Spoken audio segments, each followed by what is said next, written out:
$6 million. That is the expected economic impact that the Puri Champions Cup expects to bring to the Rockford region as it returns to Mercy Health Sports Court 2.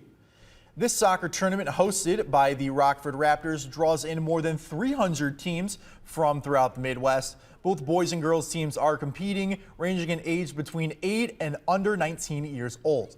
The tournament concludes on Sunday, and between last weekend's Puri Cup College Showcase, organizers say 12,000 spectators and players watched or participated in either of these tournaments. The one thing that's exciting is last weekend and this weekend, the number of new families joining us, because you think, we've done this for over 20-something years, and you think, oh, everybody's coming to Rockford one time or another, but we continue to attract outside teams and clubs that have never been here.